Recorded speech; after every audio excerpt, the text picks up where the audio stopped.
Es lasīju kastaņus, rudens trūdošās, milzīgās lapās. Un rudens bija nosals un kluss, kā atvests no dienvidiem paposas.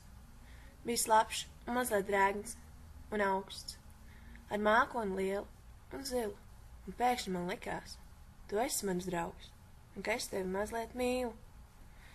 Tā bija rokas, tādas nosalušas, un tu runāji visādus jokus, un debesis bija zilas, zemes un pušas. Pār mums abiem kasteņkoks. Es neteicu nekā, bija kasteņu skaistumā, jau no bērnības apbrīnoti, teikt vai neteikt, ka es tevi, nu jā, varbūt pat ļoti.